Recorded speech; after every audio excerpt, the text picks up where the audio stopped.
Welcome to season 2 of the Happy Sensory Corner podcast. At Mendability, we want to help everyone, but especially when they're vulnerable, to feel happy, more comfortable in their own skin, more confident, proud of themselves even, so that they can be their true selves. Our contribution is to work on brain health. As our brains grow stronger, healthier, all of us benefit, but especially those among us who maybe struggle to sleep, who are overwhelmed by the barrage of information from the environment or crippled with anxiety. And so we developed a gentle, family-centered program of whole brain games that boosts brain development and activates the brain's self-healing mechanisms. It is based on the neuroscience of environmental enrichment, and we call it sensory enrichment. And so while we're experts in boosting brain development, we know there's so much more that parents, educators, health professionals have to navigate, such as managing meltdowns and emotional regulation, creating routines that foster consistency, or helping children feel safe in their environments. And that's why I'm delighted to welcome today Dr. Bethany Bilodeau, a behaviorist and sensory expert, to share her expertise and practical tips with us today. Dr. Bethany Bilodeau is widely recognized for her work with children facing extreme behavioral challenges and sensory dysregulation. And with a doctorate in leadership, Dr. Bilodeau pioneered alternative programs for students who had been asked to leave public education due to their intense behaviors. And her programs have since reintegrated these students into inclusive classrooms.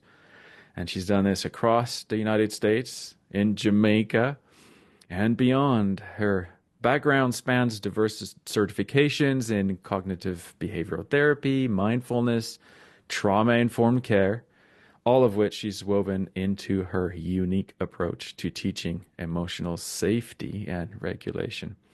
And Bethany, I can see you're a certified children's yoga teacher as well. I And you've am, yes. And then is this the part where I say really the best way to describe you is you're a super nerd?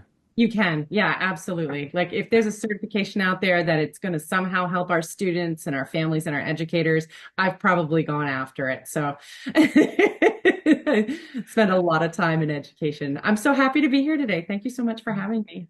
Thank you. The bit I failed to mention, and maybe we can weave into it into our discussion today, but I think it's a big part of your credibility. It's this idea that you've through your techniques, the school districts who've implemented your techniques have reduced restraint and seclusion by 97%.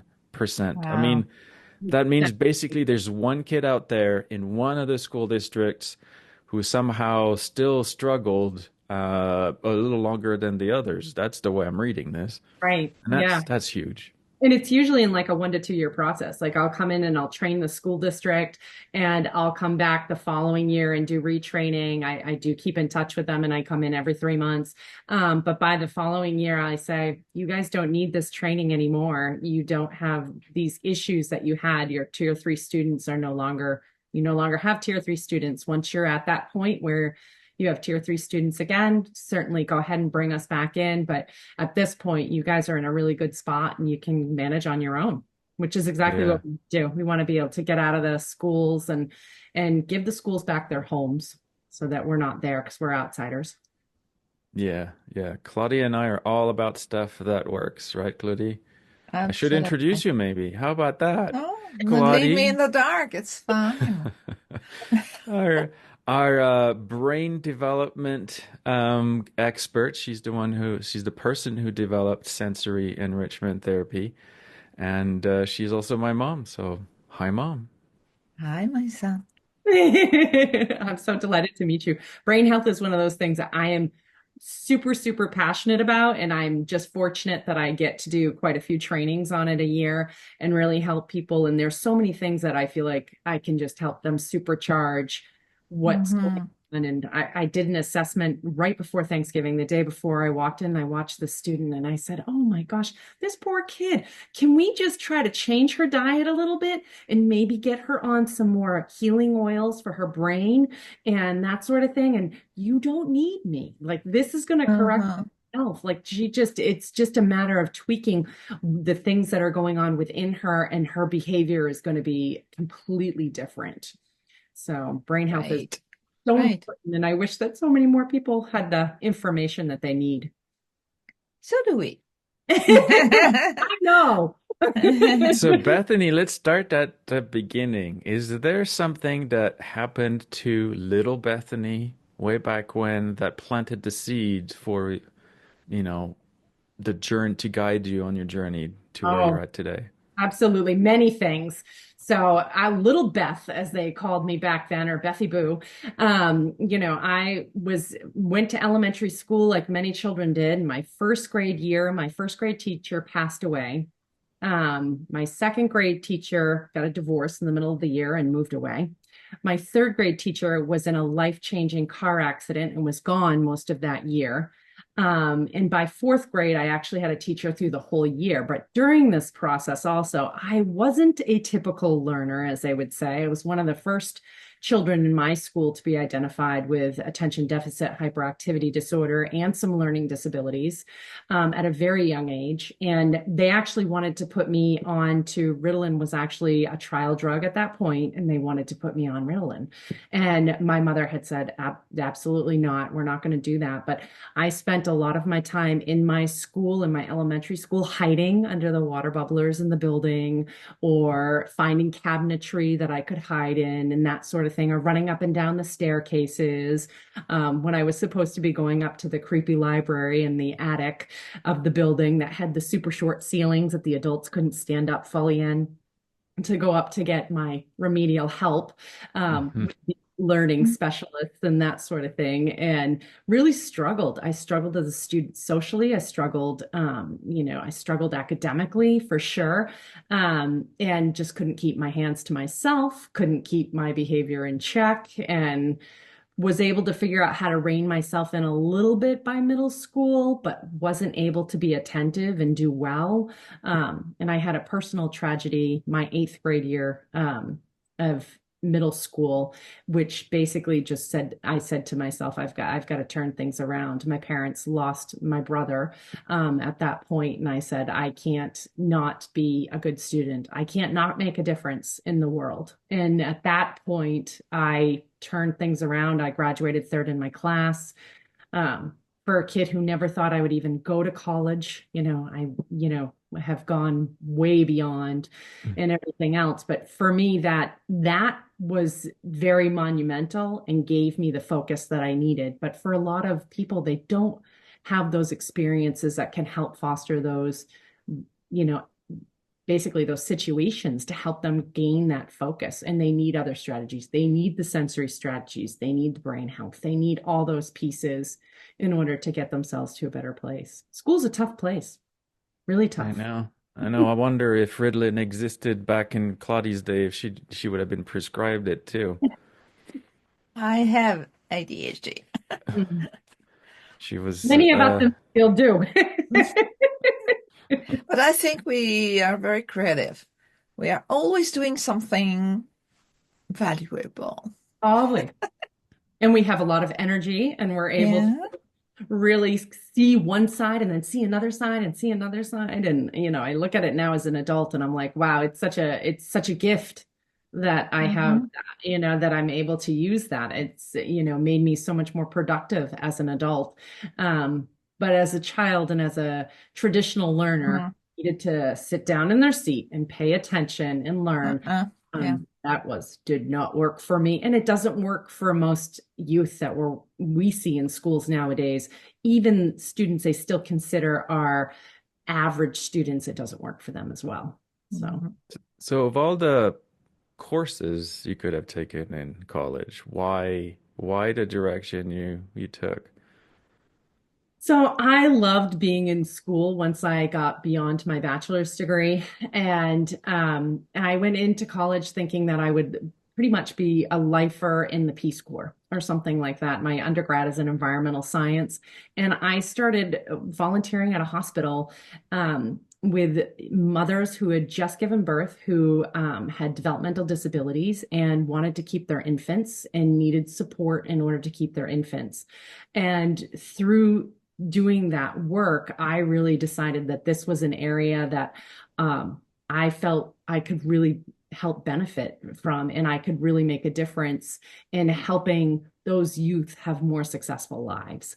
And because of that, and through also some of the challenges that my own children had, that are my now adults and very successful adults, but my oldest son actually was kicked out of 3 daycares before he was 18 months old because he was so physically Oh, towards other children. So. oh, 18 Oh, months. yeah. So, and as a parent, you're like, oh my God, it's my fault, and so on and so forth. He's just like me and everything else. And I said, there's got to be a better way to help support him. And I stumbled across a sensory school that he started attending, and he just did magically well. And I said, this is my happy place. Like, I used to go to the school and be like, I just want to hang out here all day. This is the best place in the world.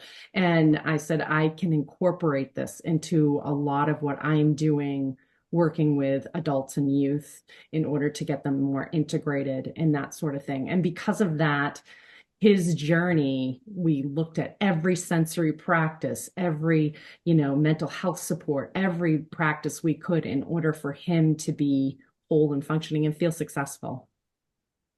And safety. Yeah. Why this focus on safety in your work? So most of my students that I work with at this point, about 90% of them have had extreme trauma histories. So I work with students who have, they're on most of the time not living with their biological parents. They've been living in a number of households. They don't feel safe. And I will say after COVID, we've seen this huge influx of people just not feeling safe, not just students. The teachers don't feel safe. The administrators don't feel safe. You walk into a grocery store and the staff don't feel safe. People just don't feel safe at this point in time. They're waiting for something else to happen. And honestly, unless we can get the students that we're working with to feel safe first, we can't teach them anything. They're not functioning, as you know, in the right area of the brain in order to learn and transfer anything to long-term learning. So all they're concerned about is trying to get themselves to feel safe and doing something that feels safe.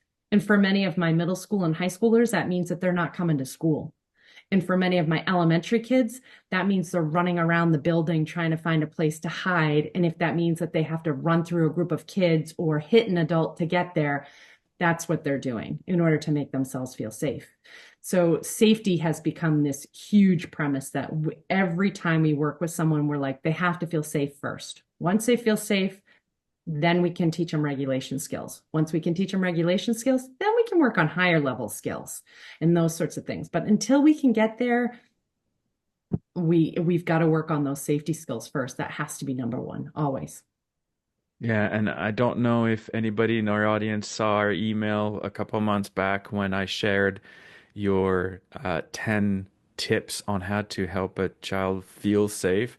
Which one, which one of those 10 do you feel is the most important one? Is there one, or is this a sequence? I think the biggest one is the stance of safety. And I don't know how many people realize that just your body language alone and your energy says something to someone else. So before I got onto this podcast this morning, this was a long break here in the United States that we just had. I went into 3 of my schools to start the day with students. And I was like, wow, they came in. This is like the best they've ever come in. This is amazing. After a long break, it's unheard of.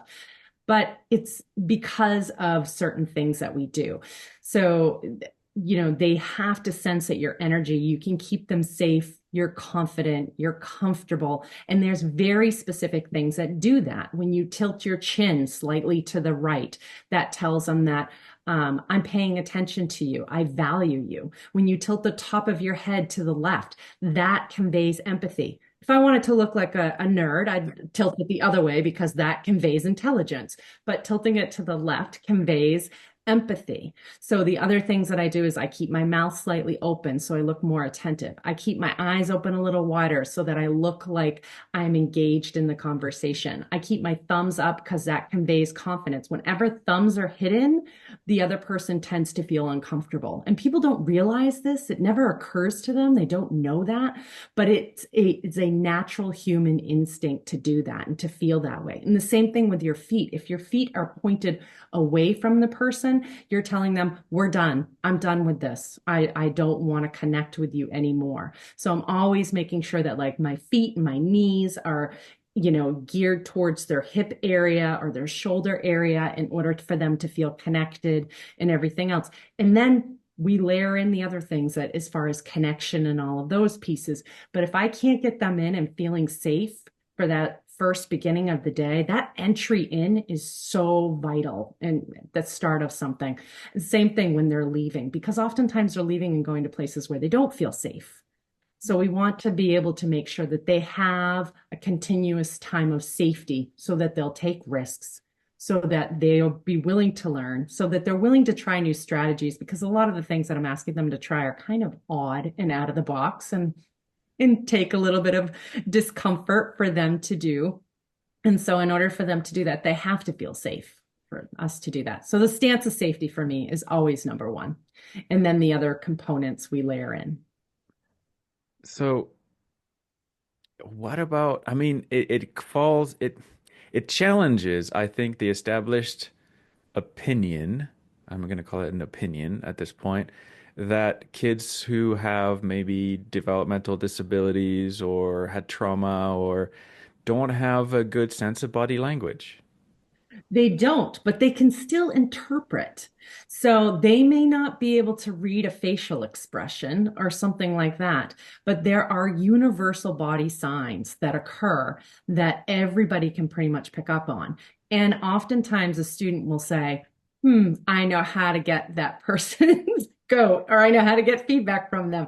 And they'll do something on purpose to try to elicit that just because they want the feedback, if nothing else. It's not for the purpose of trying to annoy the other person or being defiant. It's more of, I just want feedback. So I'm going to do that. And they know what to do in order to get that feedback from that person because they've learned it over a number of years. But if we don't present that safety and that engagement with them, then we won't be able to get them to move forward. It's miraculously like I walked out of a school today and they said, thanks for coming in with your magic wand, Bethany. You did a great job. And it isn't anything that can't be taught. It is just because of the way I stand, the energy that I carry, and how I interact with them. We had a student that we were like, she probably won't come in. She doesn't usually come in after long weekends. She stands outside, elopes from the grounds, and we have to go from there. She came right in today, got to work, got her stuff, started on her math, and got right to it. But it's, again, we had a plan and we knew long breaks and everything else are tough, and layered in all of those other safety pieces for her. Claudie, I wonder what you think about this, but what I'm hearing is there's body language that you will learn to make you feel safe. So it's about you. And then there's body language that's about the other person. And maybe that's where the kids with developmental delays aren't as fluent, is to understand what the other person is feeling. But they definitely want to feel safe. And so they know they can pick up on clues maybe faster than we can on what is going to make them feel safe. Yeah, their ability to understand receptive language is oftentimes much greater than their ability to express expressive language 100%. I mean, when I'm working with students who are nonverbal, that's very true. Like they can pick up if a staff person comes in and their shoulders are rigid, even if it has nothing to do with them. And I'm sure you guys have seen it a million times. They can pick up on it and they're like, I want nothing to do with that person. Or I'm going to make this person leave. Go ahead. And they're pros. Like they're like, I know exactly what I need to do in the next 2 minutes. That's right. To get that person out of my way. What part of the brain do you think is involved, Claudie, in somebody else's emotions versus making you feel safe? Well, the kids you describe are the most suffering, it seems. Yeah. Like either their difficulties are enormous or they lived terrible experiences. So for me, that means okay, cortisol levels are very high. And there are ways that we know scientifically to decrease that. But what I hear is that you're gentle. So the tone of your voice is particular. Your posture is also soft.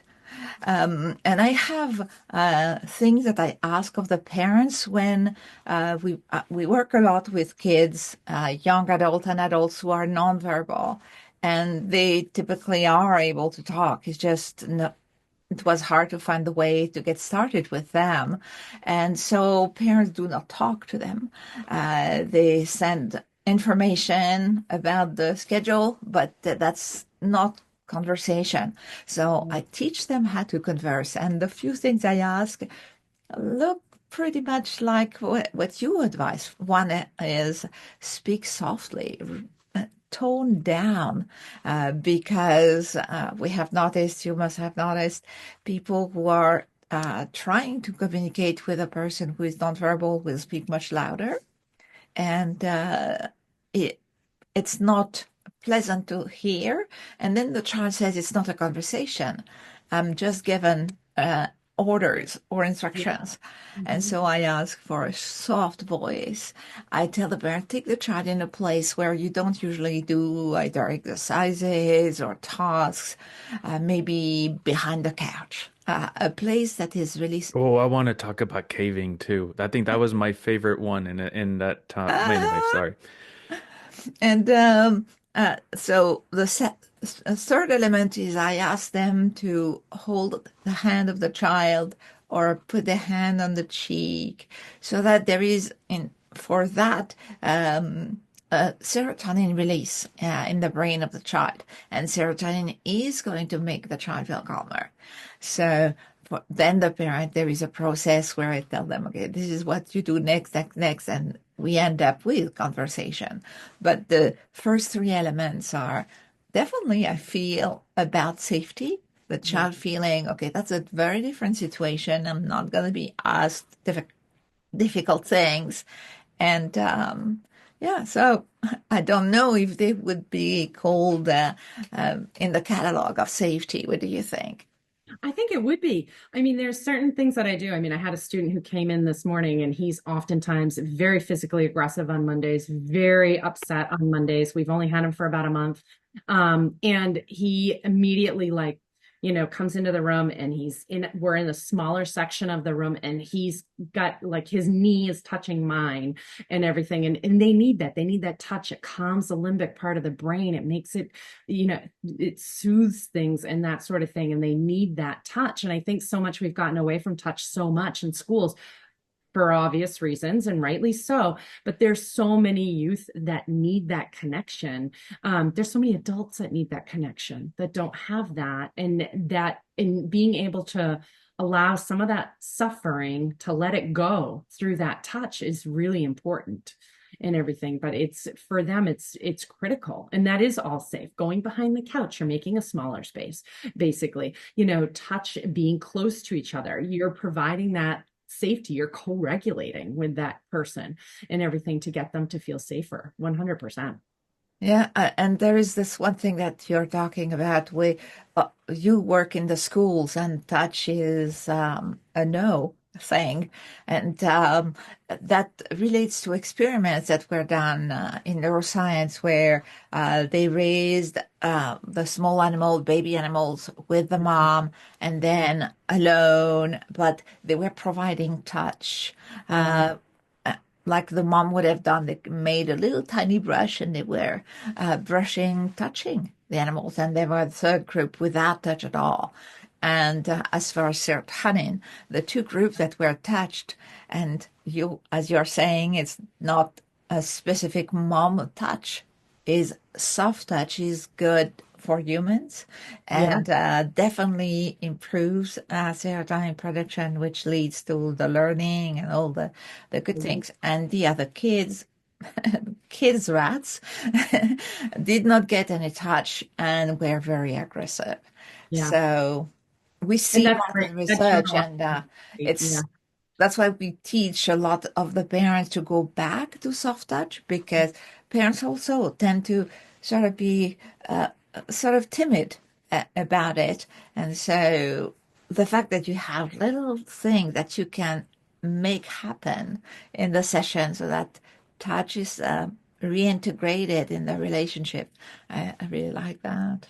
Yeah, it's really necessary. That journal article that they have on the rats, lick your rats. It's an entertaining article. Not that I'm recommending that parents you lick your kids or anything like that. But, if they need it, your kids need it, our students need it. And there's other ways to do it that we can do that without having to provide a physical touch. If you're in a school district that says can't do physical touch and that sort of thing, well, can you allow hats to be worn? I know schools hate the hat thing, but that at least gives some stimulation to the vagus nerve and allows some of them to feel that comfort and everything else. And what other things can you do? Can the kids wear hoodies and that sort of thing? I know for drug reasons and that sort of thing that a lot of school districts have moved away from the hoodie. I'm thinking, how about giving the child during a session a stuffy that smells nice? Yeah, which can be tremendous. Weighted ones, those are great. So all those little things that can help tremendously. We do service dogs a lot in our company, and we have a number of service dogs that go into schools and that sort of thing, which is wonderful. Mm. You don't have kids with allergies and that sort of thing, but we've always got to be aware of those other factors. So, Okay. Kim, you Okay, had a I question got. about leaving.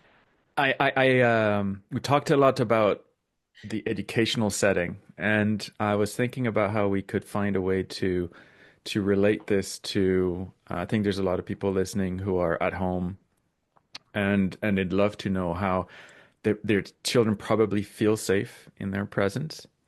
But there's stuff in your materials that I think would be really cool to talk about now. I think you'll tell me. But let's say that there's a lot of parents deal with, conflicts around managing screen time. Oh, So yeah. here's the situation. They need the kid to do something else. Let's say, well, not homework, because that would be a really difficult situation. Let's say it's dinner. Okay, Yeah. it's dinner time, but the kid is engrossed in the game and engrossed or whatever's happening on the screen. Not a lot of language is available there.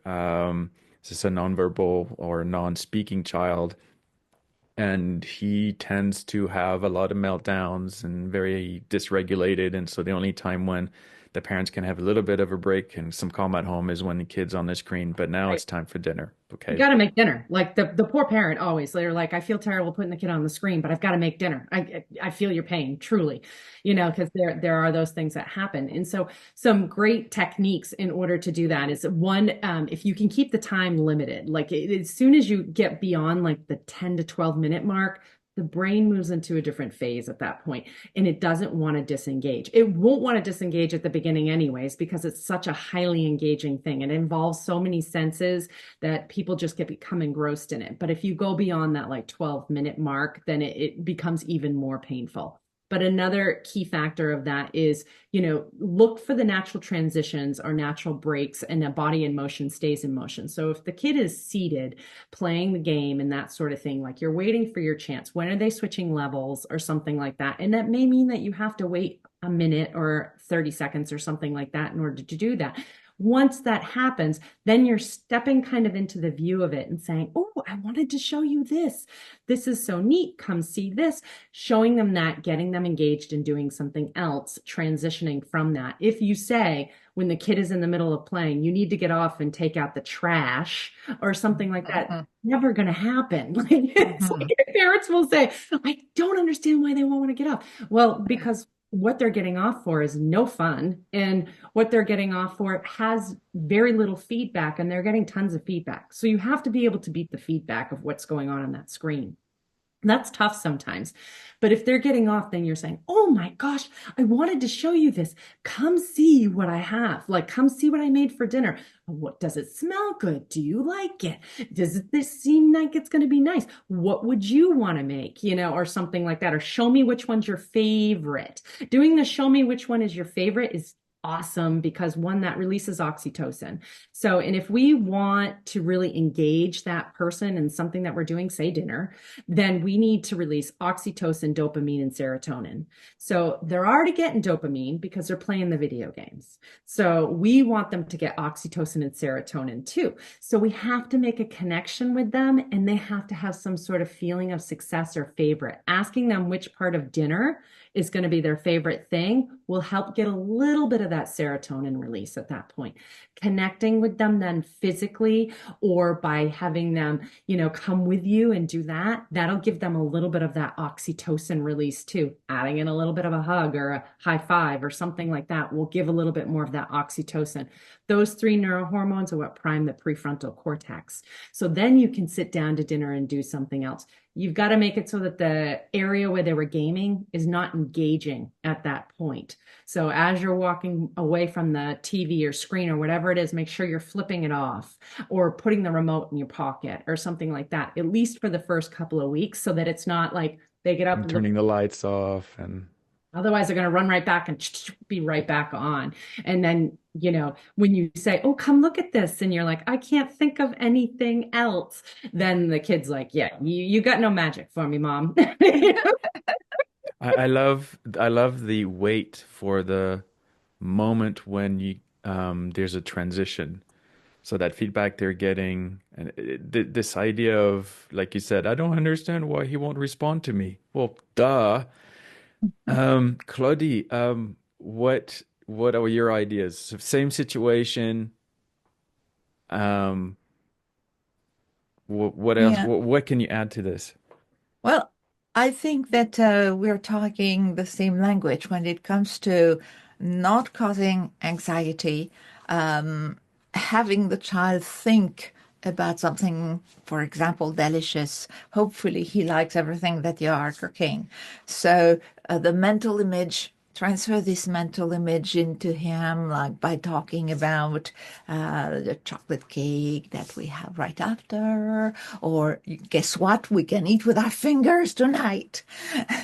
That the joy of, and definitely the gentle touch and the encouragement, but of course the smell. So I would definitely bring something from dinner and say, okay, how does that smell? Guess what we are like engaging thinking as you are doing, having the child think about the food now. And so mm, smelling will definitely release dopamine that will be now directing the attention toward the food. But preventing anxiety, respecting the child, and being gentle, and being like the way you are doing is the way I wish all our parents will do now that they are listening and they understand. Because, yes, the device is a wonderful babysitter. We will not be able to remove it from homes because it is very helpful for parents who need to be doing something. Yeah. But then we have to teach the parents there are things to do so that it stops. And your 10 minutes, yeah, I like the timing of it. It has to be like almost from the minute you let the child touch the iPhone, say 10 minutes, even if the child doesn't know what it means. Even if It he has no means, idea what 10 minutes means. But yeah, but they know it's, I was half expecting, well, no, I was fully expecting you, and I'm surprised you didn't say that. You said often to, when you want to prepare the kid for an interruption or a transition, is you put your hand softly on their shoulder or somewhere, and that yeah, physical contact is sort of a sign of Yeah. something. yeah. Um, I missed that part, or maybe you said it and I didn't hear it. Maybe I probably said it, but very quickly. Okay, here's the advanced one. Now, Yeah, you got too excited or you couldn't wait and things fell apart. All right, now there's tension and stress. The kid is resisting and you're trying to pull the iPad away and the voices are escalating. What do you recommend? Back to you, Bethany.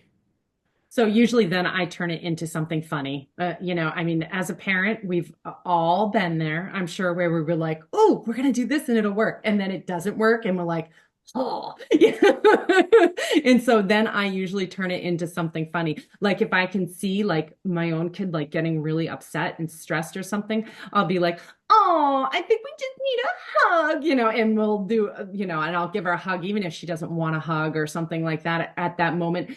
But she is like, I don't want it. But as soon as my hands come around, she relaxes into it. If she really didn't want it, then I certainly would not hug her.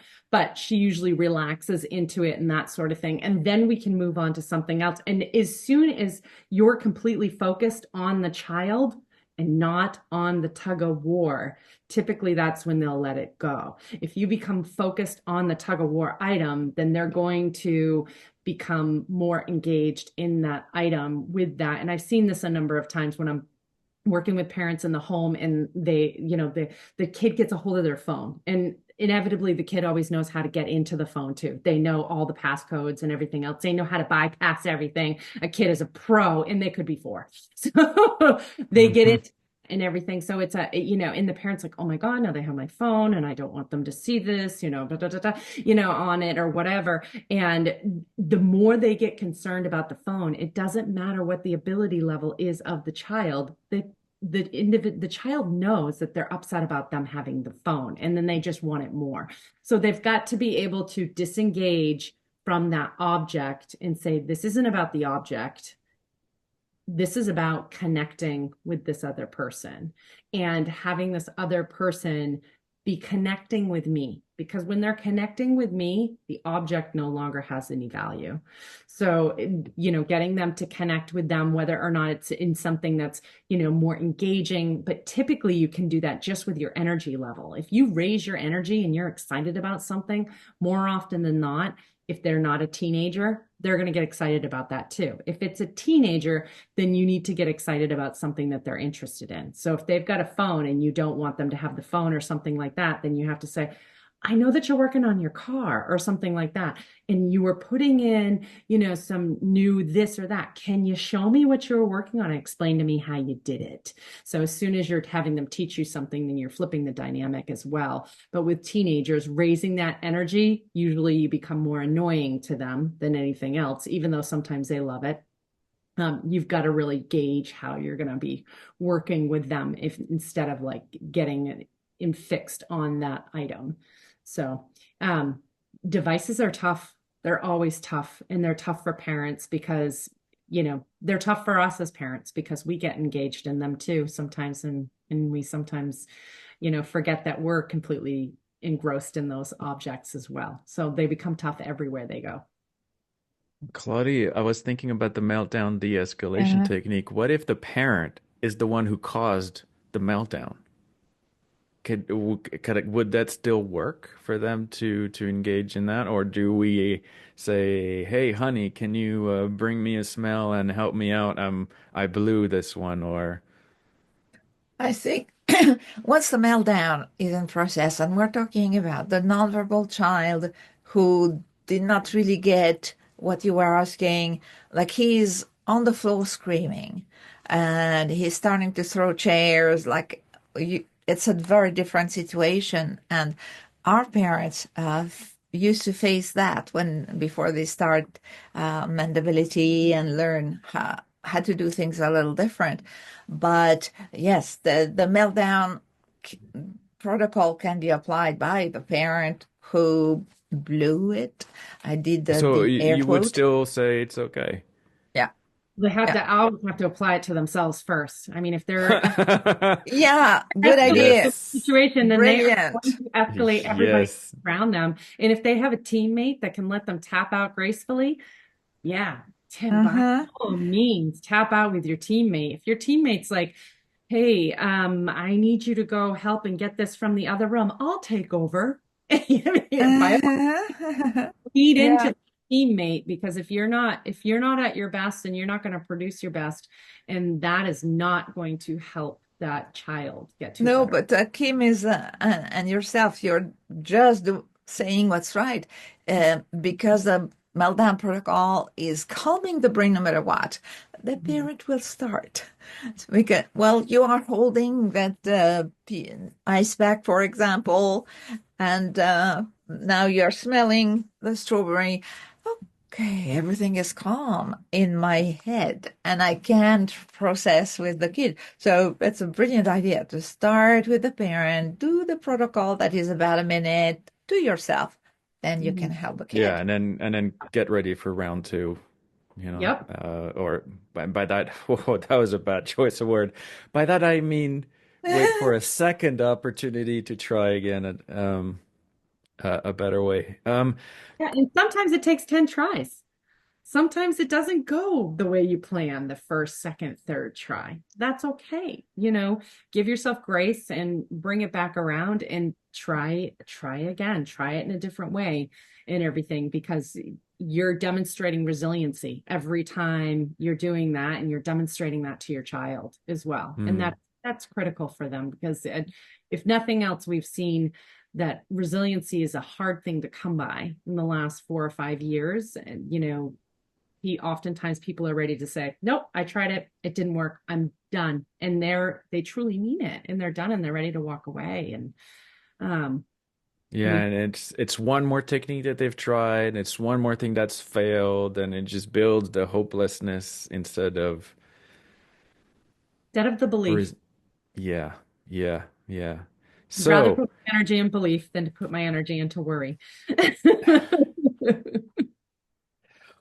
so for our parents listening today who want to go deeper with your technique with these techniques, what resources would you recommend they check out to get started?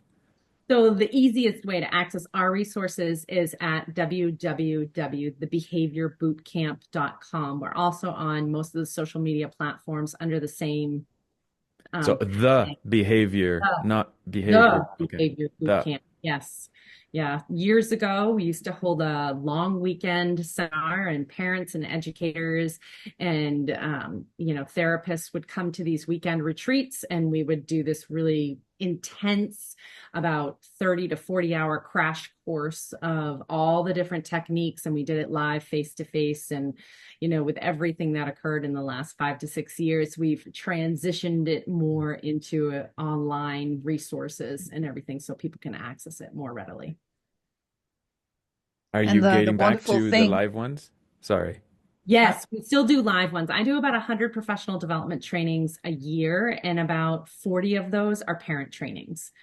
Yeah. So, yeah, so we do a lot of live trainings a year, but for people who are like, gosh, I'm in the middle of a meltdown and I need a resource or whatever it may be, they can look up a quick video online or something like that, and it definitely helps to take the edge off.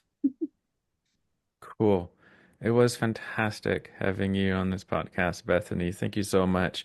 I know the Thank parents you. are gonna love trying all the stuff that you have at thebehaviorbootcamp.com. All right, everybody else, have a fantastic week. thank you. Bye. Thank you.